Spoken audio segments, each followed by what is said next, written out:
a sword. It's been around for thousands of years and is one of the deadliest weapons in all of human history. Now you guys have seen me forge swords in the past, but nothing quite like this. In today's build, I will be attempting to create not only a medieval high fantasy design, but a sword that can slay dragons themselves and bring peace to the land. Grab your armor and a pack for the road as let's begin this quest.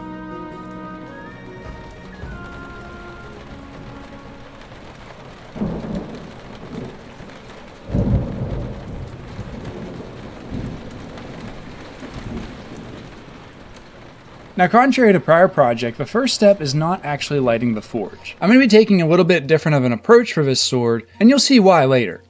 I start out with my design, which I drew up for the customer's likings. We wanted to go with a medieval fantasy look, and I needed it to be about a bastard sword. Now, a bastard sword is right about in between a two-handed sword and an arming sword in length. It's also the type of sword that you typically see the hero use in movies and video games, and so I wanted to use that for the whole theme of the project.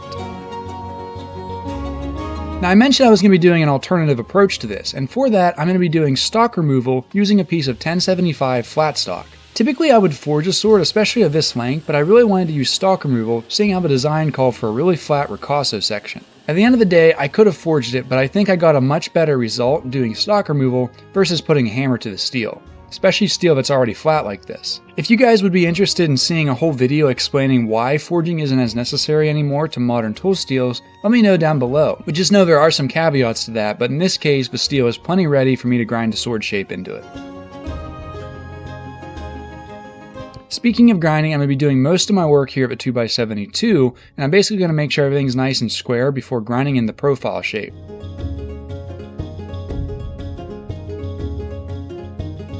Now that the blade and the ricasso is mostly established, I'm going to use an angle grinder to hack off the extra material as well as do some of the rough shaping on the tang. If I were to sit here and grind this with the belt grinder, not only would I waste a bunch of belts, but I also would just waste a bunch of steel, which is less than ideal.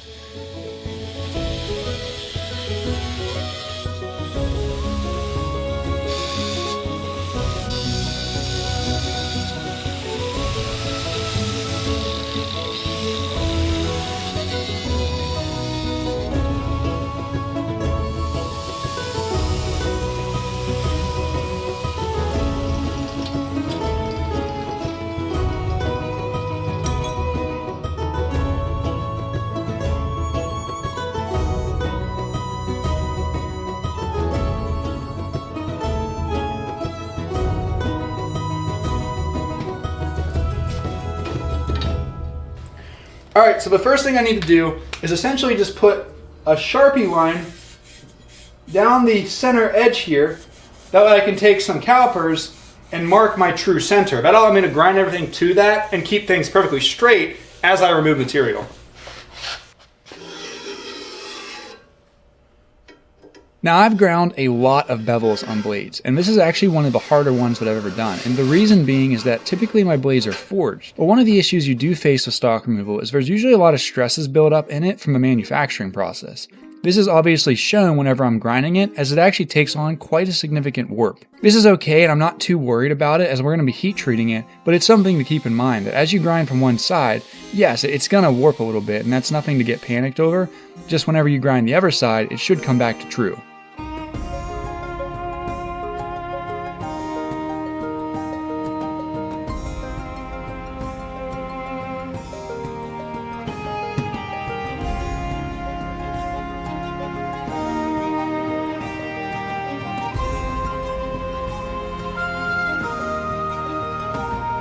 Okay, so that is one side pretty much completely roughed out before heat treating. Now I'm going to stop here because I don't want to take it all the way to finished ground, just simply because there's a lot more chances of things happening in the quench that I don't want to have to deal with later. Now that being said, that's only one side.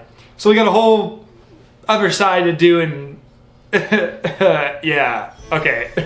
Now thanks to the magic editing, I'm not going to make you sit through watching me grind the second half of the sword. However, I do want to showcase this real quick, which is the warping I mentioned earlier. It's pretty crazy how dramatic this is over the whole length of the sword.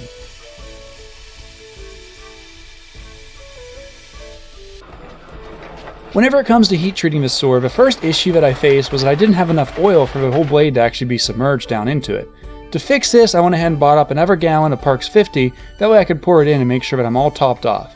You want enough that it's going to fully submerge the blade and give you a little bit of wiggle room, but you also don't want too much that it's going to flow out over the top when you quench.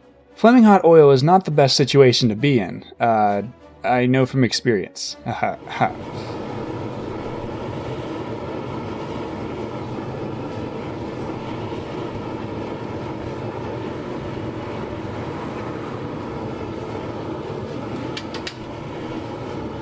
Now what I'm doing here is I'm bringing the steel up to temperature and then letting it cool down, and this just basically relaxes and refines the grain structure to prepare it for quenching in the oil. Now it takes a really long time to get something this large, this hot, and I just hope that I don't have to do it again. To make matters worse, I'm also doing this in one of the coldest weeks of the entire year, and so it didn't exactly help me by any means. Now the last step before I go ahead and quench it is I'm going to be putting clay on the blade, and this is to hopefully create a hamon line, which is something you see on Japanese swords. You would usually use this to create a sort of structural benefit, however here I'm just trying to do it for an aesthetic advantage.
Alright, so I have good news and I have bad news. The good news is it hardened. The bad news is I didn't get a hamon, so we're going to do it again.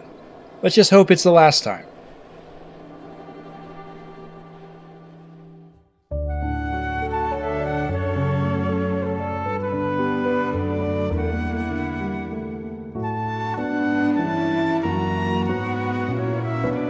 Now I'm pretty sure the first one didn't work because my clay popped off middle of quenching, so what I'm going to do is wrap tie wire around it to act as a sort of rebar mechanism to hopefully hold the clay on a little bit better.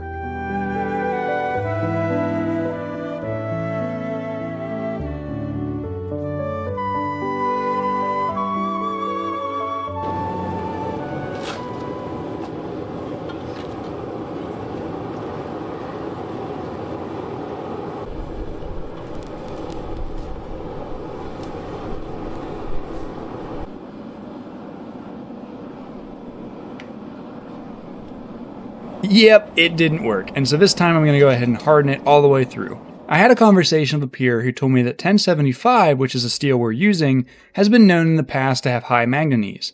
High manganese means that you can't get a good hamon. It's basically an alloying element that just is the enemy of hamons. Now that being said, let's go ahead and harden it again. And the real pain of having to do this so many times is you can't just simply heat the steel back up and re-quench it. You need to go through all the process, including normalization, quenching, and tempering. This ensures you have a really good functional blade that isn't going to snap under use.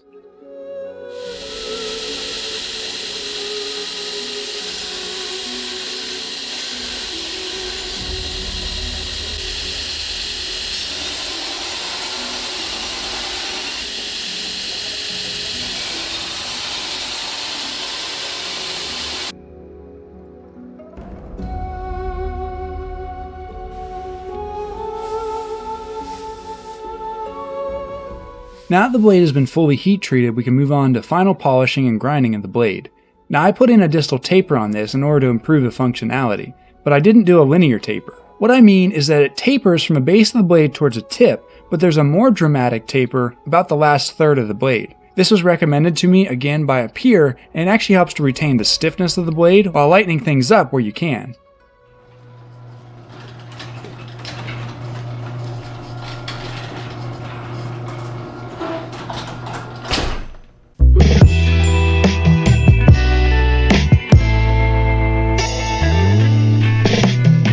Now the first thing we're going to do to create this hilt is we're going to be doing lost wax casting. This means that I'm first going to sculpt the shapes in wax before we end up casting that shape later on. Now I'm doing the guard first, so I melt together 2 pieces, that way I can get the length that I need before drilling a hole for the tang.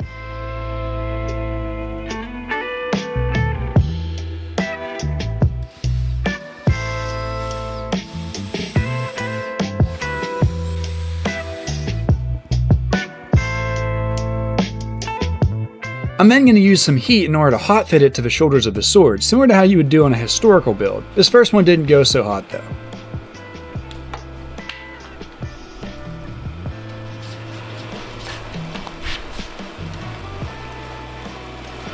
Try number 2.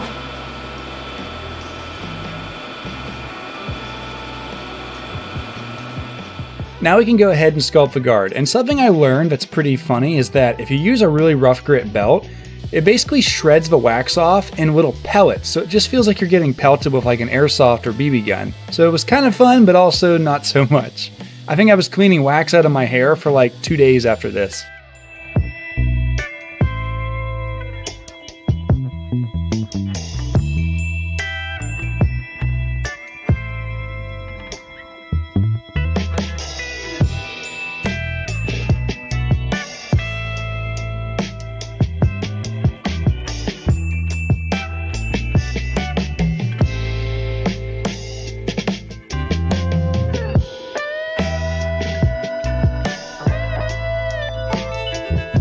Now that the shape's been sculpted, what we're going to do is I'm actually going to split the shape in half because I don't have a casting setup big enough to do the guard in one go. I'll therefore cast it in 2 halves, that way we can piece it together later on in the process.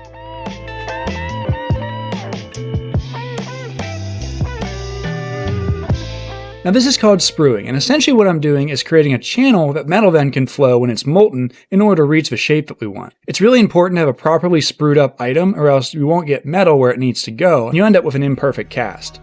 Thank goodness for Matt Berry, who has helped me so much in all of this, and I really could not have done this casting process without his guidance. So Matt, if you're watching this, thank you. Now that it's all sprued up and ready to be invested, I'm first going to mix it up. Now this investment is a carcinogen, so you want to make sure you wear a respirator or else it could get in your lungs, which would be really, really bad. And I'm then going to pour it into our flask. Now there's a lot of different ways you can do casting, but in this case I'm going to be doing vacuum casting. So the first thing I'm going to do is use the machine in order to suck out all the air bubbles that are in the wet investment.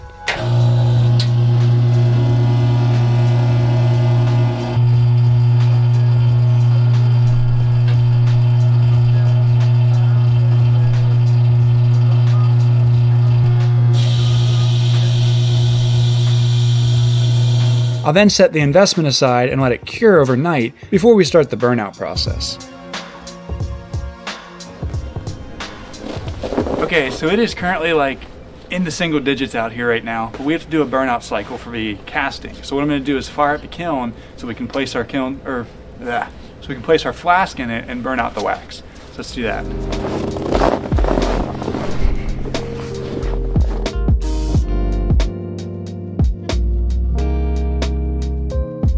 Now burnout cycles take a long time, somewhere in the neighborhood between 10 to 15 hours to complete. And so in the meantime, what we're going to do is make the grips for the sword. I'm going to start out by cutting up some white oak and fitting it up to the tang of the sword. My life is like a movie in the plot just sticking. Came from broken homes trying to break the old traditions. Left my old ways for my future acquisitions. I know no such thing as playing both sides. I know life is better in the dope ride. I know the water better in the low tide. Music better amplified, staying down for upsides. I know no such thing as playing both sides. I know the life is better in the dope ride. I know the water better in the low tide. Music better amplified, staying down for upsides. I know. Alright, so now I'm going to go ahead and wrap those wooden core pieces with this stingray skin. Now this is really hard stuff, and so what I have to do is basically soak it in hot water, that way it's more pliable and I can bend it around the wooden core.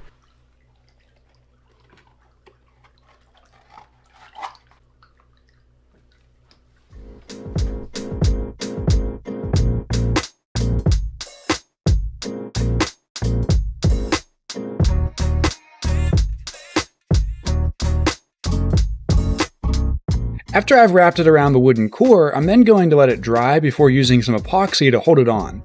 Now I wrap it in a tight cord to help the bonding process, but I think it's about time to cast the guard.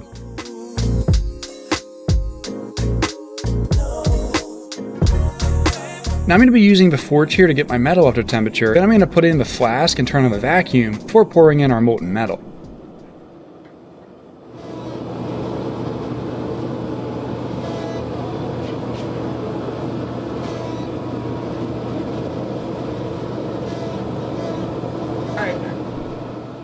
Alright, here goes nothing.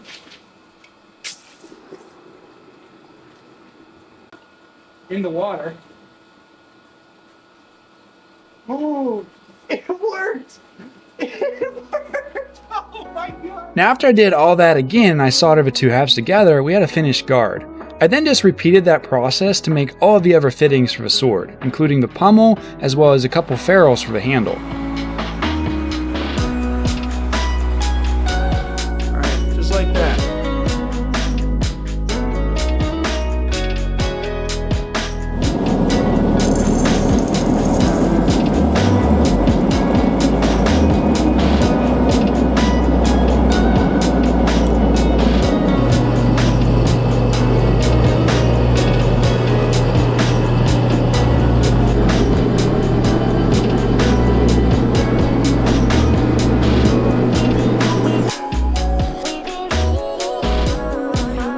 Now after casting the pommel, I had a little bit of mishap here, as in I quenched it a little bit too soon, causing this to happen. Oh my goodness! Now we finally had all of our parts casted and I could begin to work on finishing the sword. But there's a little bit of a plot twist, and that is that during the making of this sword, me and my wife actually were moving. I tore down the old workshop and went ahead and moved into the new place, and now we have a much better space for filming as well as making cool swords and other projects in the future. I really am excited for this space, and I cannot wait to see what we can come up with in the next few months.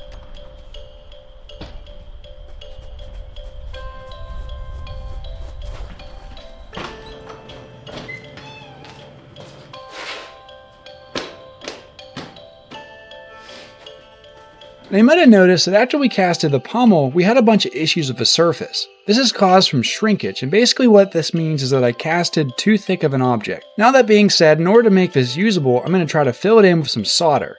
From there then we can clean up all the parts and get them final textured to prepare it for the finishing of the sword.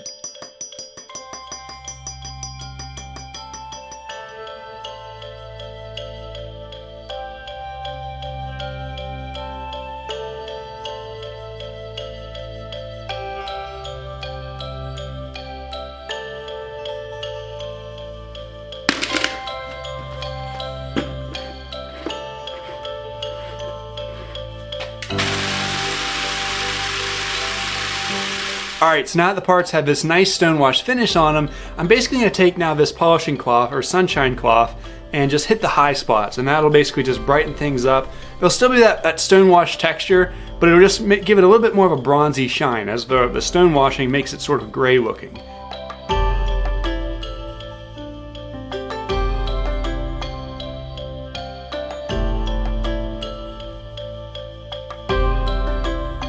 One of the last bits of ornamentation we need to do to the fittings of this sword is to set an imitation sapphire on either side of the guard. Now to do this, I'm first going to mark out where each stone is going to be sitting. Once I know this, I can go in with a ball burr and start to chew out some material, and then keep test fitting the stone until it snugs down in there just right.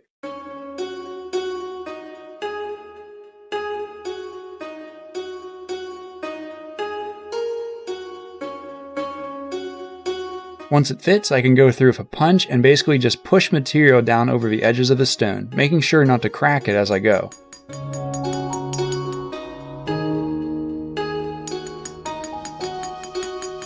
There's a lot of pressure on this stone right now, so I want to make sure I go really gently and slowly so that I don't crack it, which is really common, especially for a marquee or Novette shape. After a quick waxing, most of the pieces are done. One of the last steps is to finish up the handle grips, which in this case, there's a pretty big seam from where we glued them together earlier. To fix this, I'm going to go through and hog out material and basically glue in little nodes of the stingray skin to hopefully make it look as if there's not a seam.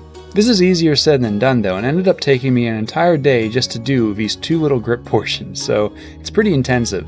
I'm then going to take and add some color using some dye and paint before coating everything in a lacquer. This will help to strengthen the bond and hold those little pieces down even better.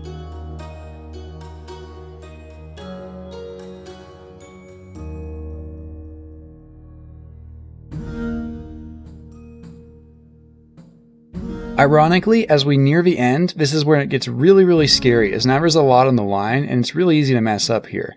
I now have to hot peen over the tang. Peening the tang is a historical technique, and essentially I'm just riveting over the end, that way it holds everything nice and snug.